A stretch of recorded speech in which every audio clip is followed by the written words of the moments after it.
Try Audible and get your first free audiobook by clicking the link in the description below. Tobermory by H. Monroe, from the Chronicles of Clovis.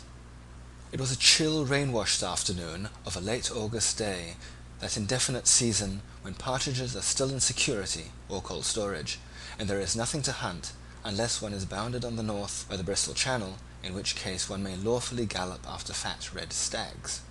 Lady Blemley's house party was not bounded on the north by the Bristol Channel, hence there was a full gathering of her guests round the tea table on this particular afternoon, and in spite of the blankness of the season and the triteness of the occasion, there was no trace in the company of that fatigued restlessness which means a dread of the pianola and a subdued hankering for auction bridge.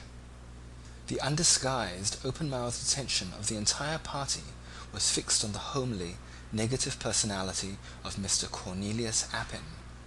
Of all her guests, he was the one who had come to Lady Blemley's with the vaguest reputation. Someone had said he was clever, and he had got his invitation in the modest expectation, on the part of his hostess, that some portion at least of his cleverness would be contributed to the general entertainment. Until tea-time that day, she had been unable to discover in what direction, if any, his cleverness lay. He was neither a wit, nor a croquet champion, a hypnotic force, nor a begetter of amateur theatricals. Neither did his exterior suggest the sort of man in whom women are willing to pardon a generous measure of mental deficiency. He had subsided into mere Mr. Appin, and the Cornelius seemed a piece of transparent baptismal bluff. And now he was claiming to have launched on the world a discovery beside which the invention of gunpowder, of the printing press, and of steam locomotion were inconsiderable trifles. Science had made bewildering strides in many directions during recent decades, but this thing seemed to belong to the domain of miracle rather than to scientific achievement. "And do you really ask us to believe," Sir Wilfrid was saying, "that you have discovered a means for instructing animals in the art of human speech, and that dear old Tobermory has proved your first successful pupil?" "It is a problem at which I have worked for at least 17 years, said Mr. Appin, "but only during the last 8 or 9 months have I been rewarded with the glimmerings of success. Of course, I have experimented with thousands of animals, but lately only with cats, those wonderful creatures which have assimilated themselves so marvellously with our civilization, while retaining all their highly developed feral instincts. Here and there, among cats, one comes across an outstanding superior intellect, just as one does among the ruck of human beings, and when I made the acquaintance of Tobermory a week ago, I saw at once that I was in contact with a beyond cat of extraordinary intelligence.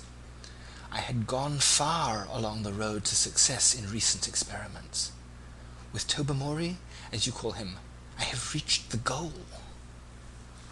Mr. Appin concluded his remarkable statement in a voice which he strove to divest of a triumphant inflection. No one said rats, though Clovis's lips moved in a monosyllabic contortion which probably invoked those rodents of disbelief. "And do you mean to say," asked Miss Resker, after a slight pause, "that you have taught Tobermory to say and understand easy sentences of one syllable?" "My dear Miss Resker," said the wonder-worker patiently, "one teaches little children and savages and backward adults in that piecemeal fashion. When one has once solved the problem of making a beginning with an animal of highly developed intelligence, one has no need for those halting methods. Tobermory can speak our language with perfect correctness." This time Clovis very distinctly said, "beyond rats." Sir Wilfrid was more polite, but equally sceptical. "Hadn't we better have the cat in and judge for ourselves?" suggested Lady Blemley. Sir Wilfrid went in search of the animal, and the company settled themselves down to the languid expectation of witnessing some more or less adroit drawing-room ventriloquism. In a minute Sir Wilfrid was back in the room, his face white beneath his tan and his eyes dilated with excitement. "By gad, it's true!" His agitation was unmistakably genuine, and his hearers started forward in a thrill of awakened interest. Collapsing into an armchair, he continued breathlessly. "I found him dozing in the smoking-room, and called out to him to come for his tea. He blinked at me in his usual way, and I said, 'Come on, Toby, don't keep us waiting.' And by gad, he drawled out in a most horribly natural voice that he'd come when he dashed well pleased. I nearly jumped out of my skin." Appin had preached to absolutely incredulous hearers, so Wilfred's statement carried instant conviction. A Babel-like chorus of startled exclamations arose, amid which the scientist sat mutely enjoying the first fruits of his stupendous discovery. In the midst of the clamour, Tobermory entered the room and made his way, with velvet tread and studied unconcern, across to the group seated around the tea-table. A sudden hush of awkwardness and constraint fell on the company. Somehow there seemed an element of embarrassment in addressing on equal terms a domestic cat of acknowledged dental ability. "Will you have some milk, Tobermory?" asked Lady Blemley, in a rather strained voice. "I don't mind if I do," was the response, couched in a tone of even indifference. A shiver of suppressed excitement went through the listeners, and Lady Blemley might be excused for pouring out the saucerful of milk rather unsteadily. "I'm afraid I've spilt a good deal of it," she said apologetically. "After all, it's not my Axminster," was Tobermory's rejoinder. Another silence fell on the group, and then Miss Resker, in her best district visitor manner, asked if the human language had been difficult to learn. Tobermory looked squarely at her for a moment, and then fixed his gaze serenely on the middle distance. It was obvious that boring questions lay outside his scheme of life. "What do you think of human intelligence?" asked Mavis Pellington lamely. "Of whose intelligence in particular?" asked Tobermory coldly. "Oh, well, mine, for instance," said Mavis, with a feeble laugh. "You put me in an embarrassing position," said Tobermory, whose tone and attitude certainly did not suggest a shred of embarrassment. "When your inclusion in this house party was suggested, Sir Wilfrid protested that you were the most brainless woman of his acquaintance, and that there was a wide distinction between hospitality and the care of the feeble-minded. Lady Blemley replied that your lack of brain power was the precise quality which had earned you your invitation, as you were the only person she could think of who might be idiotic enough to buy their old car. You know, the one they call the envy of Sisyphus, because it goes quite nicely uphill, if you push it." Lady Blemley's protestations would have had greater effect if she had not casually suggested to Mavis, only that morning, that the car in question would be just the thing for her down at her Devonshire home. Major Barfield plunged in heavily to effect a diversion. "How about your goings-on with the tortoise-shell puss up at the stables, huh?" The moment he had said it, everyone realized the blunder. "One does not usually discuss these matters in public," said Tobermory frigidly. "From a slight observation of your ways, since you've been in this house, I should imagine you'd find it inconvenient if I were to shift the conversation onto your own little affairs." The panic which ensued was not confined to the Major. "Would you like to go and see if cook has got your dinner ready?" suggested Lady Blemley hurriedly, affecting to ignore the fact that it wanted at least 2 hours to Tobermory's dinner time. "Thanks," said Tobermory. "Not quite so soon after my tea. I don't want to die of indigestion." "Cats have 9 lives, you know," said Sir Wilfrid heartily. "Possibly," answered Tobermory, "but only 1 liver." "Adelaide," said Mrs. Cornett, "do you mean to encourage that cat to go out and gossip about us in the servants' hall?" The panic had indeed become general. A narrow ornamental balustrade ran in front of most of the bedroom windows at the Towers, and it was recalled with dismay that this had formed a favourite promenade for Tobermory at all hours, whence he could watch the pigeons, and heaven knew what else besides. If he indeed became reminiscent in his present outspoken strain, the effect would be something more than disconcerting. Mrs. Cornett, who spent much time at her toilet table, and whose complexion was reputed to be of a nomadic though punctual disposition, looked as ill at ease as the Major. Miss Scrowen, who wrote fiercely sensuous poetry and led a blameless life, merely displayed irritation. If you are methodical and virtuous in private, you don't necessarily want everyone to know it.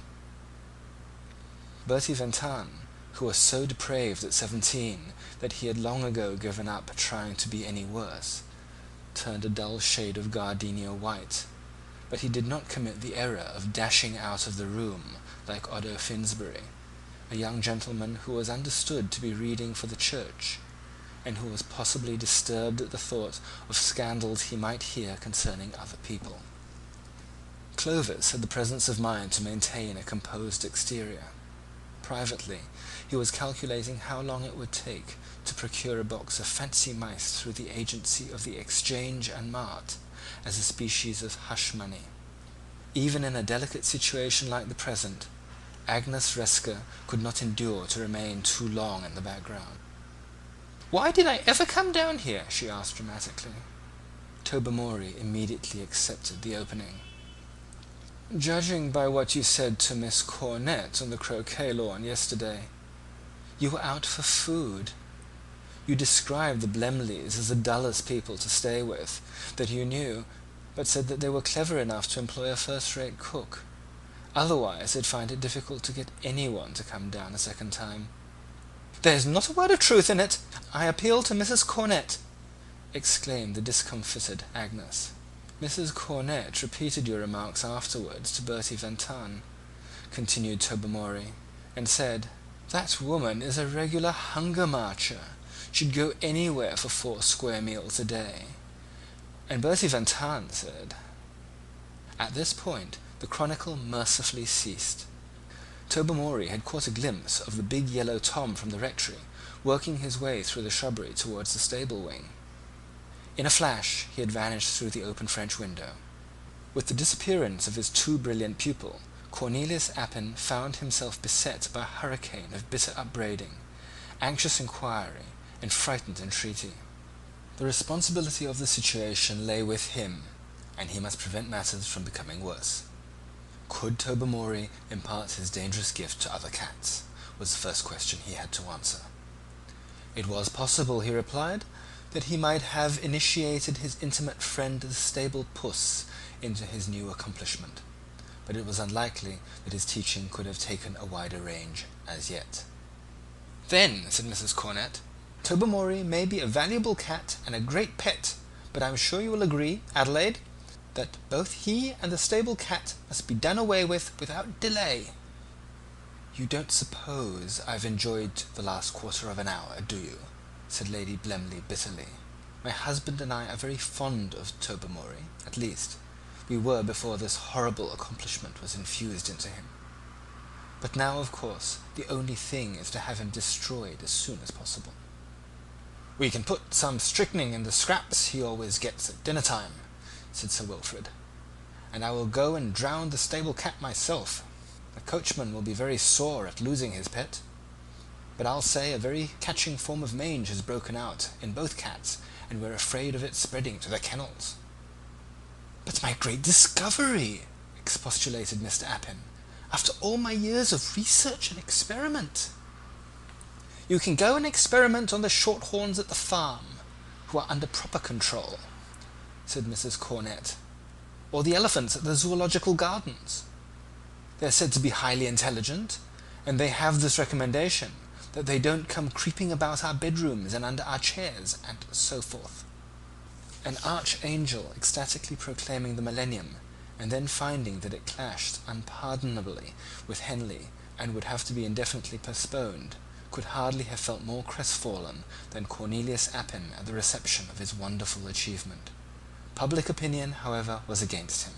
In fact, Had the general voice been consulted on the subject, it is probable that a strong minority vote would have been in favour of including him in the strychnine diet. Defective train arrangements and a nervous desire to see matters brought to a finish prevented an immediate dispersal of the party, but dinner that evening was not a social success. Sir Wilfrid had had rather a trying time with the stable cat, and subsequently with the coachman.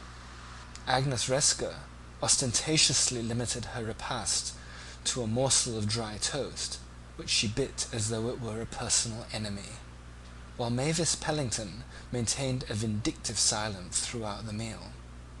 Lady Blemley kept up a flow of what she hoped was conversation, but her attention was fixed on the doorway.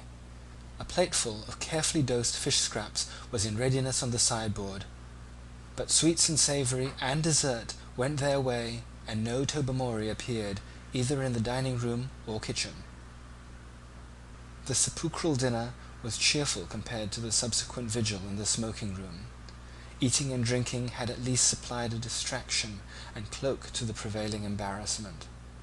Bridge was out of the question in the general tension of nerves and tempers, and after Otto Finsbury had given a lugubrious rendering of Melisande in the Wood to a frigid audience, music was tacitly avoided. At 11 the servants went to bed, announcing that the small window in the pantry had been left open as usual for Tobermory's private use. The guests read steadily through the current batch of magazines, and fell back gradually on the Badminton Library and bound volumes of Punch. Lady Blemley made periodic visits to the pantry, returning each time with an expression of listless depression that forestalled questioning. At 2 o'clock Clovis broke the dominating silence. "He won't turn up tonight. He's probably in the local newspaper office at the present moment, dictating the first instalment of his reminiscences. Lady What's-her-name's book won't be in it. It will be the event of the day." Having made this contribution to the general cheerfulness, Clovis went to bed. At long intervals the various members of the house party followed his example. The servants taking round the early tea made a uniform announcement in reply to a uniform question. Tobermory had not returned. Breakfast was, if anything, a more unpleasant function than dinner had been, but before its conclusion the situation was relieved. Tobermory's corpse was brought in from the shrubbery, where a gardener had just discovered it. From the bites on its throat and the yellow fur which coated its claws, it was evident that he had fallen in unequal combat with the big Tom from the rectory. By midday most of the guests had quitted the Towers, and after lunch Lady Blemley had sufficiently recovered her spirits to write an extremely nasty letter to the rectory about the loss of her valuable pet. Tobermory had been Appin's one successful pupil, and he was destined to have no successor. A few weeks later an elephant in the Dresden Zoological Gardens, which had shown no previous signs of irritability, broke loose and killed an Englishman who had apparently been teasing it. The victim's name was variously reported in the papers as Oppin and Eppelin, but his front name was faithfully rendered Cornelius. "If he was trying German irregular verbs on the poor beast," said Clovis, "he deserved all he got." Here ends the reading of Tobermory from the Chronicles of Clovis by H. Monroe. Try Audible and get your first free audiobook by clicking the link in the description below.